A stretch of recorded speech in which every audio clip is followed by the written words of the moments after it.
Bruce and Sammo Hung are ready to face each other in a sparring match. The two of them get up to start the fight and bow to the head monk and each other. Mr. Braithwaite from the British intelligence has also come to watch the match with a special intention. Lee and Sammo are all game and ready to take on their opponent. The fight starts and Lee smacks Hung's face and flips him, striking him again when he gets up. Hung does a double flip, but that does not help him much as Lee, who is exceptionally skilled, plays around with him.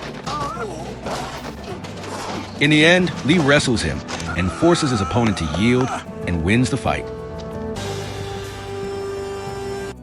Mr. Braithwaite catches up with Lee and tells him about a martial arts tournament to which Lee has already received an invitation. A tournament organized by a reclusive man named Han.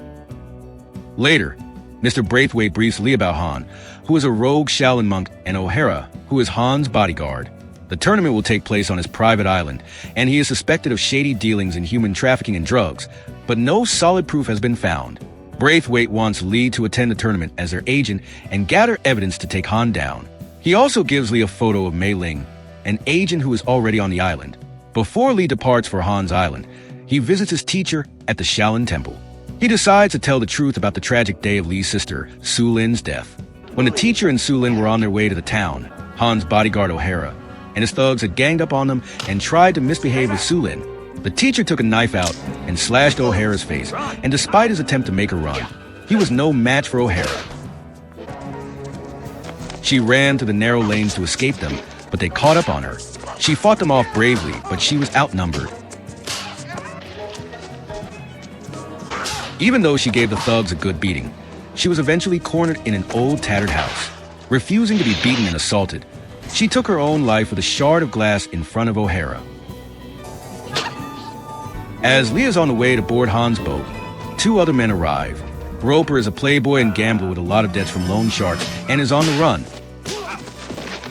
And Williams, an African-American who was harassed and attacked by the police in the United States. Williams fought back, beat up the two officers, and escaped. Roper and Williams are old karate brothers and fellow Vietnam War veterans.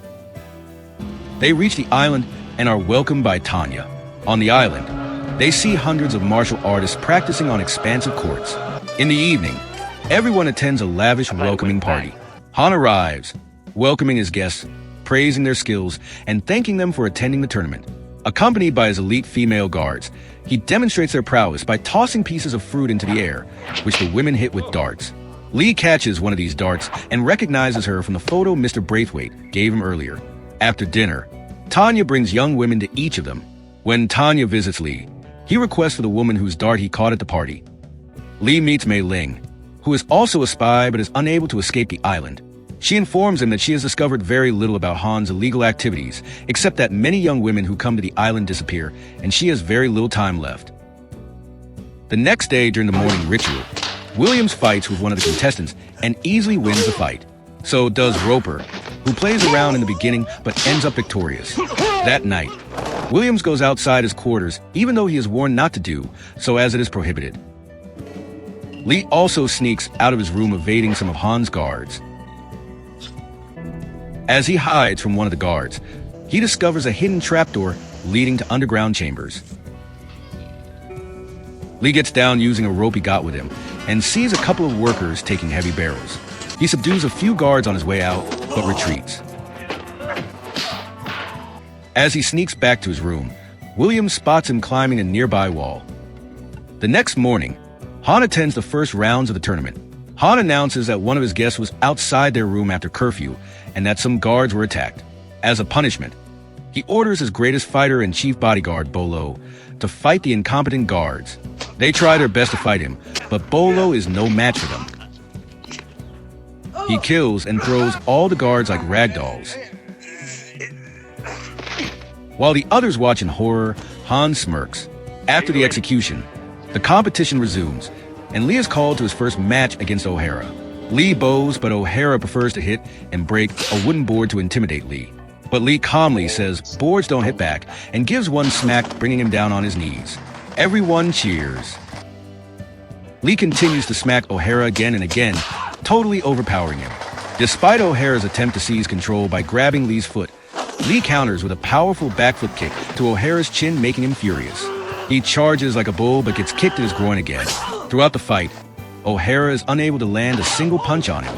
Lee gives a ferocious kick to his chest that sends O'Hara crashing into the spectators. Desperate and enraged, O'Hara resorts to using broken bottlenecks as weapons. But Lee quickly disarms him and gives a powerful head kick that knocks him to the ground. The fight concludes with Lee delivering a fatal blow to O'Hara's chest, thus avenging his sister's death. Embarrassed by O'Hara's actions, Han abruptly ends the day's competition. Later, in Han's quarters, the tension between Williams and Han is palpable. Williams initially receives praise from Han, but it soon becomes clear that there is more behind the compliment. Han accuses Williams of attacking his guards the previous night. Williams says he wasn't the only one outside, and there was someone else but refuses to tell him who.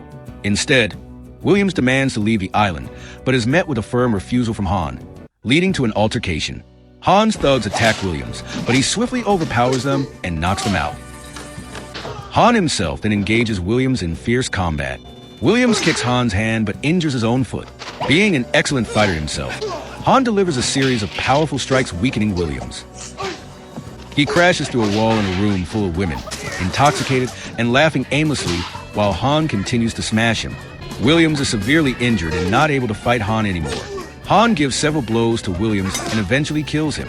The scene ends with Han revealing his secret weapon, a left hand made of solid bronze, concealed beneath a glove. Han later meets with Roper and shows him around. He takes him to his private museum. Among them, Roper notices the skeleton of a human hand. Han cheerfully explains that it is a souvenir.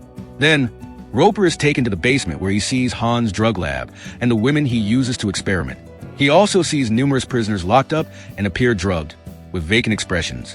Han offers Roper a lucrative position in his operation, but Roper is horrified when Han reveals the body of Williams, hanging lifelessly over a pool of acid. Han drops Williams' body into the acid, hinting that Roper will face the same fate if he refuses to cooperate. Still in a state of shock, Roper is forced to accept the offer. Lee sneaks out again that night, but encounters a cobra placed at the trapdoor as a deterrent, but puts it in a bag and proceeds. He infiltrates the lower levels in an attempt to gather more information and send a message to Braithwaite. Inside, Lee also encounters women who are kept captive and asks Lee to help.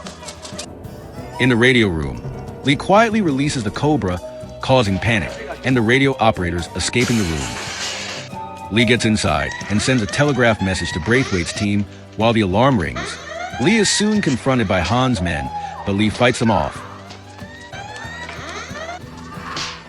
More of Han's thugs show up with the siren, still ringing, calling for more. They are no match for Lee as his martial arts skills are beyond comparable and easily defeats them. More of Han's men come with weapons like sticks and nunchucks. Lee snatches one of the sticks and gives them all a good beating.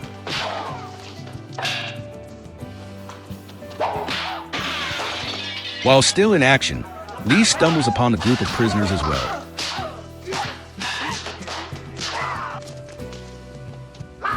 Lee even snatches one of the nunchucks and shows off his skills while the other guy watches in awe but still chooses to attack.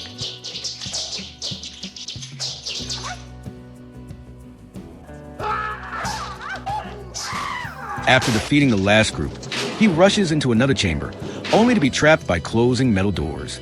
Lee sits down frustrated with Han, observing from above, compliments Lee on his extraordinary fighting skills, and expresses his intention to recruit him. The following morning on the tournament grounds, Roper is assisted out to the field and sees Lee standing with Bolo but has his hands tied behind him. Han asks Roper to fight Lee to prove his loyalty to him and instructs Bolo to free Lee's hands. While they are distracted, Mei Ling sneaks out of the field. Roper walks towards Lee, pondering whether to fight Lee or not.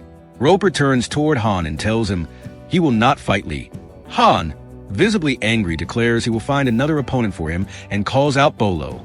As Bolo takes position, Lee comes in to take Roper's place, but Roper stops him. The fight starts with both of them evenly matched. Bolo manages to pin him on the ground and chokes him, but Roper manages to bite Bolo's leg and free himself. While Bolo is still in pain, Roper manages to get the upper hand and strikes him several times. Meanwhile, Mei Ling frees all the prisoners Han has kept locked up. The grueling fight continues, and finally, Roper manages to land a powerful kick to Bolo's groin, finishing him. Enraged, Han commands his men to attack both Roper and Lee. The first few men are taken down in a few seconds, but Han continues, sending more of his men to fight them.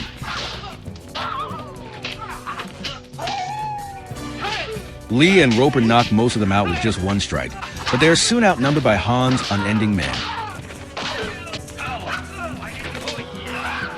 Soon, the prisoners freed by Mei Ling join the fight, and now it's a showdown between the prisoners and Han's men. Han watches the fight in horror as the chaos unfolds. He quickly swaps his fake fist for a clawed weapon and attacks the prisoner, but his eyes are on Lee, who is still fighting his thugs. Lee finally confronts him, but Han attacks and cuts Lee's face with his claws.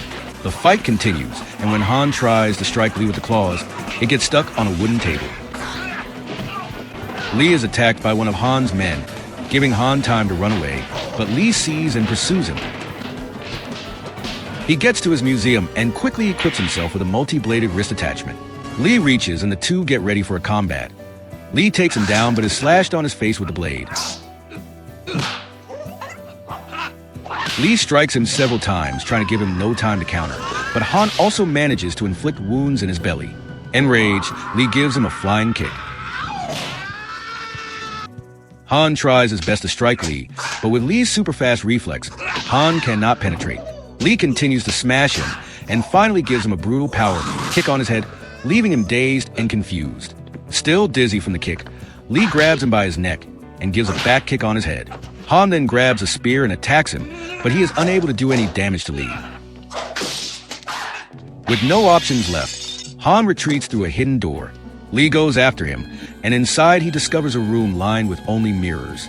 He carefully navigates the space and searches for Han, but Han gets the upper hand and strikes Lee before disappearing. Though Lee manages to strike Han once with too many reflections, he is having a hard time tracking Han. Lee comes up with a plan, and to neutralize Han's advantage, he smashes all the mirrors. Ultimately, Lee locates Han and delivers a brutal kick to his chest, impaling him on the spear Han had used earlier. Meanwhile, Roper sits on the tournament grounds after a long, exhausting fight with Han's men. Lee returns and looks around, exchanging a thumbs up with Roper. Then, he sees choppers arriving to take control of the island in response to the message sent by Lee earlier. Lee looks at Han's claw, still lodged on the table.